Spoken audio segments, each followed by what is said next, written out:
Hello, everybody. This is an update for the expectations for teachers and all the tips and things that we've been learning.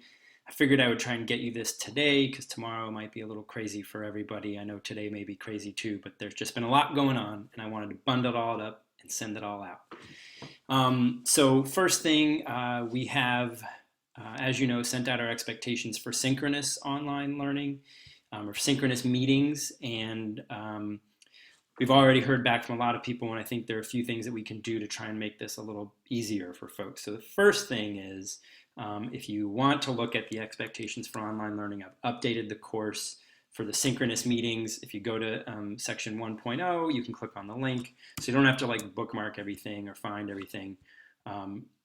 That link will take you to the letter that we sent out. Since then, I've also added this spreadsheet, which I will send out a link to as well. And what we're going to ask you to do is click on the spreadsheet, find your course. Hopefully it's there. Note the section numbers. And you can see red, orange, yellow, green, blue, indigo, violet, and notes if there's something funky. Put an X in the periods in which you will be having your synchronous video conferences with your students, okay?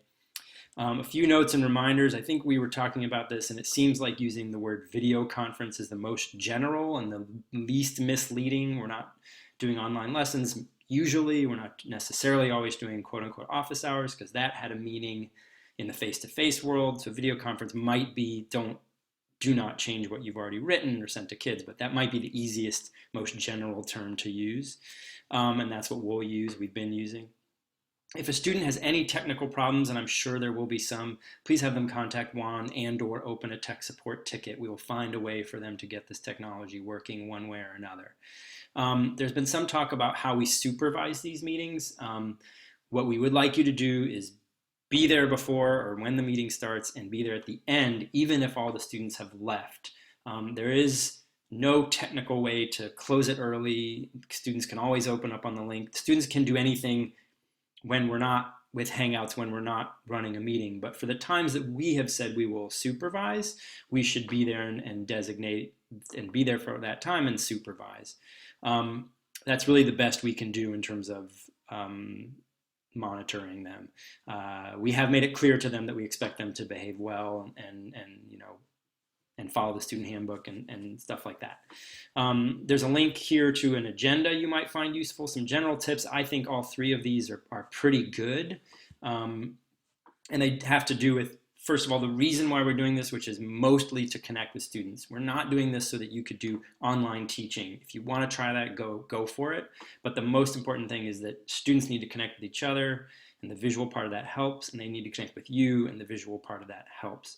So that's the first thing. Just make it about connection first. And then I like these two other tips, and Lucinda passed these on to me, I think, from another resource. Start with something, and whether it's the same thing each time, and obviously kids may come in a little late, just like they do for class, but I think starting with something can be nice as a way to connect everybody. And then ending is also a really good way to think about if you're going to have them around. Say, before you go, do this, and it's a kind of a moment of connection both at the beginning and the end. I think those are both nice tips.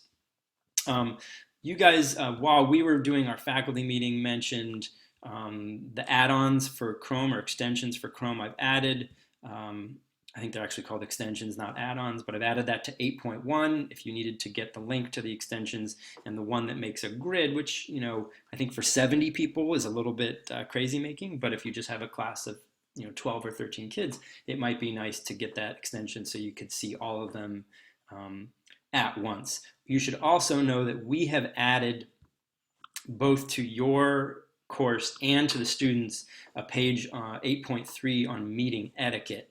And so you could take a look and see like what we've written for the students. Some obvious things and some things you might want to double check as well, like muting your microphone and not typing and dressing and not having stuff behind you and yada, yada, yada. So you should know that they've been given this information, so you can expect them hopefully to learn how to behave professionally as a student during the video conferences that you're having. There's been a number of discussions about SIS assignments and how we can use it best because it is going to be stretched. So I've added some tips and best practices here on 5.0. So just keep in mind, everything is going to be an assignment center in a way that it never has been before. So try to keep it as streamlined and clean as possible. Definitely, just I said this before, use assign dates and due dates correctly.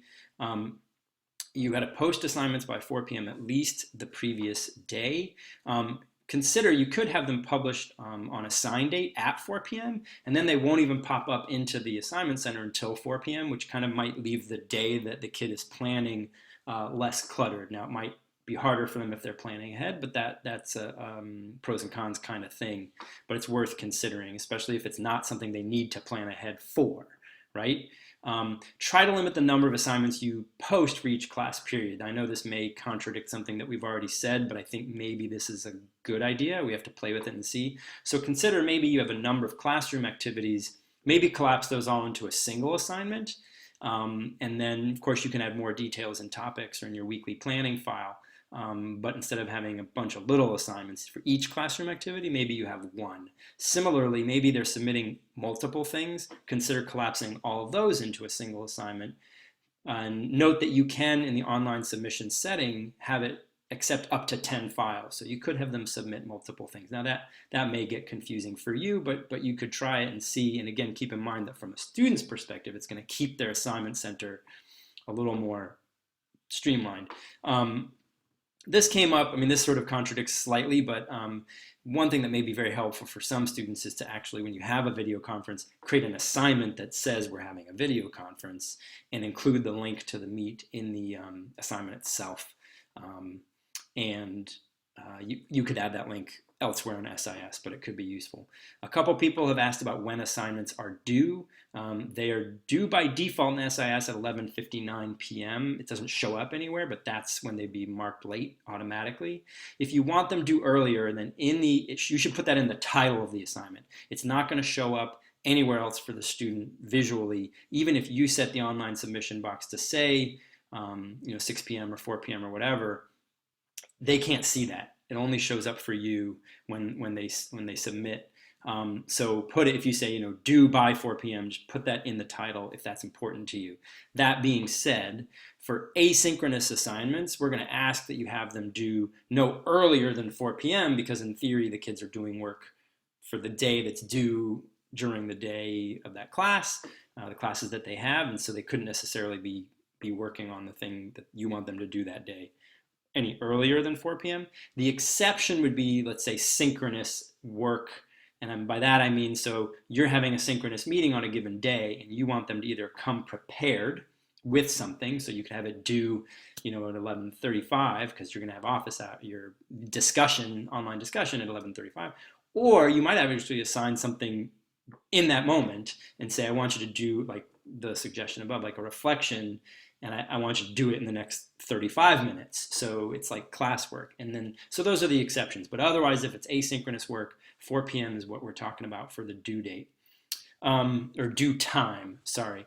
I added a section which I think that Vanessa, Susan, and Monica may update, but it includes a link to the guidelines for advisors.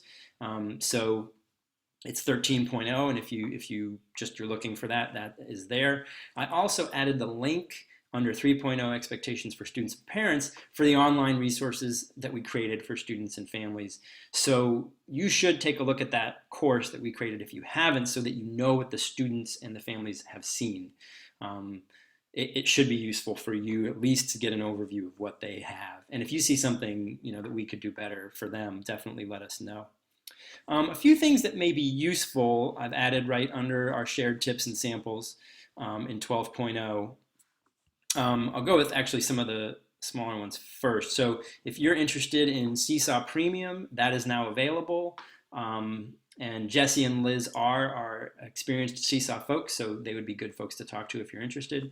Amanda has given us an update about JSTOR. I think I got to fix the capitalization there. But two links that I want to, or at least one or two links here that I think might be useful. So I don't know if this is useful, but I think it might be useful. I added a template schedule, and it looks it looks like this. Now this seems gross and may not be helpful, but may visualize it for folks, right? So you could take this, put in the video conferences that you're having, mark the other periods quote unquote free, and as you fill up your 10:05 slot and your fifth period slots with advising, you could put those in there as well. But at least it sort of shows you and students maybe visually when things are happening during the day, when you can and can't schedule advising, or when you can and can't have a video conference. I don't know if that's helpful, but it's there. It's a link here under 12.0. Also, just Morgan gave us an example of a weekly checklist for students. If you're not already doing something like that, that could be a really useful item for you to take a look at. All right, as usual, it's taken more time than I wanted it to, but I think the most important thing that you need to do, if you've made it this far, is make sure that you do click on the link for the spreadsheet. By the end of the week, sign up, put an X in the periods where you're having your video conferences. I think it's going to be very helpful for us to see when these things actually are. All right, if you have any questions, contact a member of the tech team, contact me, contact Monica, contact Nigel, and we are here to help, and have a great first week of online learning at Burke.